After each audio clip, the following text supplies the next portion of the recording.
So students, here we are new video. और आज का टॉपिक बहुत बहुत ज़्यादा इम्पोर्टेंट। सवाल कुछ ही हैं, लेकिन अगर आते हैं तो आपके पूरे नंबर, नहीं आते हैं तो आपके हाथ से नंबर गए। तो इन बातों को जो है ध्यान रखते हैं। यहाँ पे हम आज का जो टॉपिक है वो है problems related with metal chain. Chain की प्रॉब्लम कैसे कैसे कहाँ कहाँ पे फिजिक्स बना सकता है, आप इनको आज देख सकते हो। एक एक करके मैं प्रॉब्लम बताता हूँ और ध्यान से रहे कि जो है जब मैं आपको प्रॉब्लम जो है बताऊंगा, पॉज लेकर के थोड़े समय के बाद जो है आप खुद से एक बार इसको ट्राई करके देखें, आप कितना लगा पाते हो। बाद में जो है वीडियो कंटिन्यू करके आप उसका सोल्यूशन देखें। Now the question number first is, a uniform chain है, फ्लेक्सिबल चेन है, मास m है और लेंथ इसकी l है। ये हैंग कर रहा है इक्विलिब्रियम में over a smooth pulley of negligible diameter. इसका डायमीटर बिल्कुल नहीं है और मास भी नहीं। और कहा गया है कि इसके एक एंड को हमने यहाँ पे पुश कर दिया है, चाहे ऊपर को चाहे नीचे को। और सवाल ये पूछा जा रहा है कि जब ये मेटल चेन इस सरफेस को, इस पिन को, इस पुली को छोड़ेगी तो एंड के वेलोसिटी क्या होगी। Find the speed of the chain when it leaves the pulley। ये सवाल हो गया। यानी कि कहने का मतलब ये, मैं आपको एक बार और समझा दूं, ये चेन ऐसे लटकी हुई है, इसको मैंने हल्का सा पुश किया नीचे की तरफ को, और ये चेन ऊपर को जाना शुरू करेगी या नीचे को आना शुरू करेगी, ये पार्ट। और जिस समय ये वाला सिरा इसको छोड़ रहा होगा उस समय इस चेन की वेलोसिटी क्या होगी। Question is this. अब कैसे लगाया जाए। मानेंगे साहब कि ये लंबाई इसकी L थी, ये लंबाई L थी, तो इधर की लंबाई L/2 और L/2 हो जाएगा। और L/2 तो यहाँ पे पोटेंशियल एनर्जी जो आ जाएगी वो हो जाएगी, क्या चीज कहेंगे, mg इंटू इसका सेंटर ऑफ मास कहाँ पे होगा, कहेंगे बीच में होगा। तो ये हो जाएगा mg L/4। Potential energy initial हो जाएगी mg L/4। और जब ये चेन ऐसी सूरत पकड़ लेगी, ये पूरी लंबाई L हो गई है, तो अब इसका सेंटर ऑफ मास यहाँ पे आ जाएगा। तो पोटेंशियल एनर्जी फाइनल क्या हो जाएगा, mg L/2। अब कहा जाएगा साहब कि कितना पोटेंशियल एनर्जी में लॉस हुआ है। कहेंगे जो भी हुआ तो क्या कहेंगे, तो ये कि वही तो जन्म देगा काइनेटिक एनर्जी को। तो डेल्टा P बराबर हमें करना पड़ेगा डेल्टा K। और ये mg L/2 हो गया है, mg L/2 हो गया है, और माइनस में mg L/4 हो गया, और बराबर ध्यान रहे बच्चों हाफ mv² हो जाएगा वेलोसिटी। तो ये mg L/4 हो गया बराबर हाफ mv² हो गया। m से m कट गया, 2 से 2 कट गया, और वेलोसिटी की जो वैल्यू आ रही है वो आप देख सकते हो, v बराबर आ रहा है √ में gl/2 is the velocity of the chain when it leaves the pin और पुली। ये सवाल हुआ। ये एक सवाल आपका लगा, इसको ध्यान रखें। और जो सवाल आपको मैं एक्सप्लेन करता जा रहा हूं उसको तुरंत आप इसका सोल्यूशन ना देखें, आप अपनी तैयारी पहले एक बार जो है भांप लें, देख लें साहब कि आप कितने पानी में है पहले से, और ये आपको कितना ज्यादा हेल्प कर सकते हैं, ये बातें भी आपको देखनी है। अगला सवाल आ रहा है साहब कि जो है ये हमारे पास एक टेबल है, और टेबल पे रखी हुई ये चेन है, चेन की लंबाई L है। बहुत ध्यान से देखेंगे, बहुत इंपॉर्टेंट सवाल। और इसका L0 पार्ट नीचे को हैंग कर रहा है। Question is this.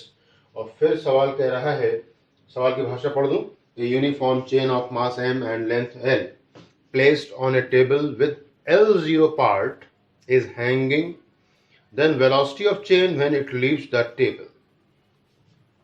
velocity of chain when it leaves the table, जब ये छोड़ देगा इसको तो क्या होगी इसकी वेलोसिटी। तो कैसे लगाया जाएगा, फिर आपको वही law of conservation of energy लगाना पड़ेगा। डेल्टा P बराबर डेल्टा K करना पड़ेगा। अब पूछा जाएगा कि इसका मास m था, तो इसका पूरे चेन का वेट कितना होगा, कहेंगे वेट हो जाएगा mg। तो वेट पर यूनिट लेंथ कितना हो जाएगा, कहेंगे वेट पर यूनिट लेंथ हो जाएगा L, mg/L। और हैंगिंग पार्ट का वेट कितना हो जाएगा, कहेंगे mg/l इंटू L0। इनिशियल जरा पोटेंशियल एनर्जी का भी जरा हाल हमको बता दीजिए। कहेंगे ये तो सर हो गया वेट, h और चाहिए। L0 is the total length, इसका सेंटर ऑफ मास कहाँ पे होगा, कहेंगे सेंटर ऑफ मास होगा इसका बीच में, तो ये हो जाएगा L0/2। और ये लॉस ऑफ एनर्जी हुआ है, this is the loss of energy, इसको आपको कर देना चाहिए क्या, माइनस। अगली बात करेंगे हम यहाँ पे, अब पूछा जाएगा कि ये माइनस हो गया, फिर माइनस में आने वाला है, mg/l हो गया। और अब जब ये चेन बिल्कुल खड़ी हो गई है तो इसका सेंटर ऑफ मास कहाँ पे होगा, क्योंकि ऑब्वियस है कि जो है ये l/2 पे ही हो जाएगा, mg/l और की लंबाई l हो गई है, और n2 में जो हाइट आई है that is l/2। l/2 velocity पूछी गई है और बराबर ही होने वाला है क्या, यानी बराबर ही होने वाला है हाफ mv²। m कट जाएगा, ये l से l पहले ही कट चुका है, m और m काट दीजिए तो ये हो गया हाफ v²। ये प्लस में हो गया बराबर gl/2, माइनस में हो गया gl0। यहाँ पे mg/l, ये L0/2 L0² हो गया है, और यहाँ पे हो जाएगा mg इंटू l/2, l यहाँ चला जाएगा, mg इंटू हाफ v² बराबर gl0², हो गया, माइनस में gl0²/2l हो गया, तो यहाँ पे आ जाएगा g/2 कॉमन निकाल लें तो l² माइनस l0² हो गया, g/l हो गया, और ये हाफ v² के बराबर चल रहा है, 2 से 2 कैंसिल, और आ गया g√में l² माइनस l0²।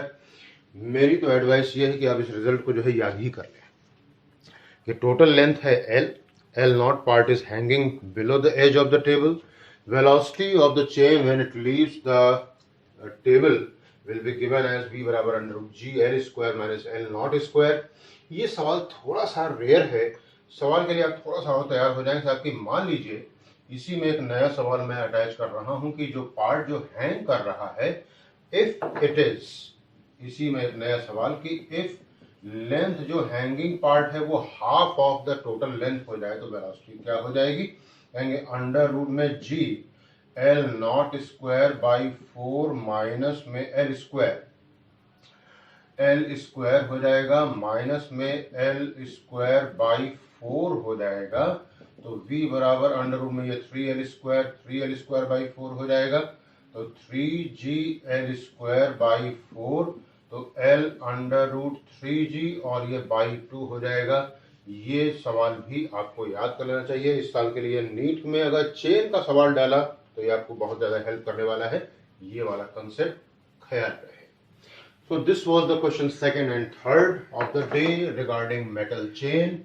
और अब जरा हम यहाँ पे बात करने जा रहे हैं कि यहाँ पे ये एक फ्रिक्शन फुल टेबल है, तो मैं इसको जो है रब करने जा रहा हूँ, फ्रिक्शन फुल टेबल है, और कहा गया है कि साहब कि इसका कुछ पार्ट नीचे को हैंग कर रहा है और टोटल लंबाई इसकी L है, टोटल लंबाई इसकी कैपिटल L है। और अब पूछा जा रहा है सवाल आपसे कि जो है ये कितना पार्ट आप नीचे को हैंग करा सकते हो विदाउट स्लाइडिंग, या जस्ट विदाउट स्लाइडिंग, या जस्ट नो स्लाइडिंग, कोई भी भाषा यहाँ पे सवाल इस्तेमाल कर सकता है, ध्यान रहे। तो इस सवाल को मैं यहाँ पे लगाता हूँ, this is the question which, जिसका सोल्यूशन यहाँ पे आ रहा है। ये आ गया ऐसे चेन पार्ट यहाँ पे ऐसे पड़ा हुआ लाइक दिस, और अब यहाँ पे कहा गया कि इसका मास है m, वेट mg हो जाएगा, लंबाई इसकी कैपिटल L हो जाएगी, और इतनी लंबाई हमने जैसा कि सवाल में दिखाया है कि small l part is hanging, और यही स्मॉल l हमसे पूछा गया है। कैसा ऐसा है कि नीचे को जो वेट लटकेगा जरा वो देख लो आप, mg by capital L is the weight per unit length and small l से मल्टीप्लाई, तो ये weight of the hanging part हो गया। ये हो गया इसका नॉर्मल रिएक्शन, ये हो जाएगा wait of the line part on the table, ये हो जाएगा mg by L, L minus small l, और इधर को चूंकि सरफेस रफ है इसलिए इधर को आ जाएगा frictional force, this is small. अब सवाल यहाँ पे समझने वाली बात यह है, बहुत सिंपल सी बात, कि साहब जो है ऐसा है कि ये तब तक के चेन नीचे आने वाला नहीं है जब तक के ये इसकी कर रहा है क्या, बराबरी। तो mg by L into small l बराबर म्यू इंटू n हो जाएगा, और n की जगह पे ये हो जाएगा म्यू mg बाई L और L माइनस स्मॉल l। और मेरे हिसाब से तो आपको मैं जो है रिजल्ट ही याद करा दूं, स्मॉल l बराबर mu capital L upon mu plus 1। मैं रिपीट कर रहा हूं, स्मॉल l बराबर mu capital L upon mu plus 1 several times पूछा गया सवाल है। हर मेडिकल एंट्रेंस कभी भी से बचा हुआ नहीं, कोई अछूता नहीं है, जरूर से जरूर हमेशा पूछा गया। स्मॉल l बराबर mu capital L minus mu small l, इसको इधर ले आए तो L1 प्लस म्यू बराबर म्यू कैपिटल L और स्मॉल l बराबर mu capital L upon 1 plus mu is the answer, जो कि मैंने अभी आप लोगों को जो है याद कराया था। ध्यान रहे, यही सवाल एक और तरीके से पूछता है कि कितना फ्रैक्शन, मैं इसको रब करने जा रहा हूं, कितना फ्रैक्शन यहाँ पे लटका रह सकता है, कितना फ्रैक्शन लटका रह सकता है, ये सवाल है यहाँ का। इसको मैं फ्रैक्शन पूछा गया है, फ्रैक्शन ऑफ हैंगिंग पार्ट कितना हो जाएगा। तो क्या करना होगा, कैसे जितना पार्ट लटका हुआ है और अपॉन में total length of the chain, fraction of hanging part कहा गया, तो ये हो जाएगा small l upon capital L mu upon 1 plus mu. मैं बार बार बोल रहा हूँ, बहुत ज्यादा इंपॉर्टेंट, और ये परसेंटेज ऑफ हैंगिंग पार्ट कहा जाएगा, तो mu upon 1 plus mu multiplied by 100% is the answer. अब इसी से रिलेटेड ये अगला सवाल जो आ रहा है, इसके बारे में भी जो है जरा आप देख लें। कहा गया है कि ये चेन है जिसका कि मास है कैपिटल M, और इसका nवां हिस्सा, nth part is hanging below the edge of the table. I am talking about this question. यहाँ पे कंसंट्रेट करें आप। तो कहा गया है इसको मुझे यहाँ से पुश कर लेना है ऊपर की तरफ को, how much work will be perform. या वैसे ये एलिमेंट काट करके सवाल लगता है, मेरी एडवाइस है कि इस रिजल्ट को आप जो है सीधे सीधे याद करें। वर्क डन पूछा गया है, work done to pull the hanging part above the edge of the table. W बराबर मैं दो बार बोलता हूं, W बराबर mgl, capital mgl upon 2n square. ध्यान रहे n इज द क्या fraction part of the hanging, तो W बराबर mgl अपॉन 2n स्क्वायर। अगर nवां हिस्सा लटका हुआ है तो ये हो जाएगा, अगर यही 1/3 है, 1/3 का मतलब हो गया बच्चों L/3, यानी कि यहाँ पे n बराबर 3 हो गया, तो W बराबर हो जाएगा mgl अपॉन 2 इंटू 3 का स्क्वायर, तो mgl अपॉन 9 इंटू 2 18। अगर सवाल कहता है कि 1/5 है, यानी कि L/5 है, n बराबर 5 है और वर्क डन कहा गया है, तो mgl, ये सारे सवाल पूछे जा चुके हैं, मैं जो बोल रहा हूँ ये सारे डेटा सवाल आ चुका है। W बराबर mgl अपॉन 2 इंटू 5 स्क्वायर हो जाएगा, 2 इंटू 5 स्क्वायर हो जाएगा, तो ये mgl upon 2 into 25 and the answer is mgl upon 50। n का भी सवाल पूछा गया, 3 का ही पूछा गया, 4 का ही पूछा गया, 5 का ही पूछा गया, 6 का ही पूछा गया, कई बार पूछा चुका सवाल है। तो ये W बराबर mgl, बार बार बोल लीजिए, 2 बार हमेशा याद रहेगा, W बराबर capital mgl upon 2n square. अब अगले सवाल पे मैं यहाँ पे इसको मैं जो है यहाँ पे हटा देता हूँ, W बराबर mgl/2l² वाला सवाल लग चुका है। अब यहाँ पे एक सवाल ये आ रहा है आपके पास कि ये एक मेटल चेन है जिसका इधर को पार्ट L1 है, इधर का पार्ट L2 है। L1 ग्रेटर देन L2 है। L1/L2 पूछा गया है कि एक्सेलरेशन हो जाए g/3। ध्यान रहे यूनिफॉर्म इसकी जो है डेंसिटी है, मास डेंसिटी है, तो मास पर यूनिट लेंथ जो है दोनों तरफ का सेम हो जाएगा, दोनों तरफ का सेम हो जाएगा। तो अब सवाल इस बात का है कि इधर की तरफ का जरूर जो है मास ज्यादा होगा और ये मास जो है लेंथ के ही रेशियो में होगा, ये बात ध्यान रहे। तो A बराबर, इसको मैं रख देता हूं ऐसे, तो यहाँ पे A बराबर क्या हो जाएगा, कहेंगे this is the question of simple eight would machine. अगर आपने पढ़ा हो पुली का सबसे पहला आसान केस एट वुड मशीन जिसको बोलते हैं। यहाँ पे एक्सेलरेशन का एक फॉर्मूला सिखाया जाता है, A बराबर G delta M upon sigma, G delta M upon sigma है। तो ये G हो जाएगा और ये M1 minus M2 upon M1 plus M2 हो जाएगा। और यहाँ पे सवाल में जो है A बराबर दे रखा गया है G/3, तो ये G और ये मास के ही रेशियो में होगा लंबाई L1 minus L2 upon L1 plus L2, ये G कट जाएगा। 3L1 माइनस 3L2 बराबर L1 plus L2 cross multiply कर दिया मैंने, और ये 2L1 बराबर 4L2, L1 अपॉन L2 बराबर 4/2 यानी कि 2:1। ये हुआ इसका आंसर। L1 अपॉन L2 बराबर 2:1। This is the answer. फिर से बोलता हूं, this is the question belongs to Atwood machine. A बराबर G/3 चाहिए, ये सवाल लग गया हमारा। और अब जो है आप एक सवाल और पे आएंगे। सवाल इसकी भाषा में आपको जो है पढ़ के सुना दूं। कह रहे हैं कि एक चेन है जिसका जो कि कड़ियों से बना हुआ है, जिसका मास M है और जिसकी लंबाई L है। और कहा जा रहा है, बहुत ध्यान सुनेंगे, इसको धीमे धीमे करके फर्श पे लाया जा रहा है। कड़े दर कड़े ये नीचे को आ रहा है, एक कड़ा, फिर दूसरा कड़ा, फिर तीसरा कड़ा, चौथा कड़ा, ऐसे करके ये आ रहा है। लंबाई इसकी L है और सवाल ये कह रहा है कि बताइए कि ये चेन जो है इस फर्श के ऊपर कितना फोर्स लगाएगा जब X लंबाई आ चुकी होगी सरफेस के ऊपर, फर्श के ऊपर। तो हम यहाँ पे मान रहे हैं कि dx पार्ट कोई लंबाई है, dx पार्ट सवाल लगाने का तरीका, dx पार्ट इसका मास कितना होगा, कहेंगे मास पर यूनिट लेंथ निकालो, निकाल दिया भाई, m/l है। अब इस पार्ट का मास निकाल दो, जो dm बराबर m/l इंटू dx हो गया।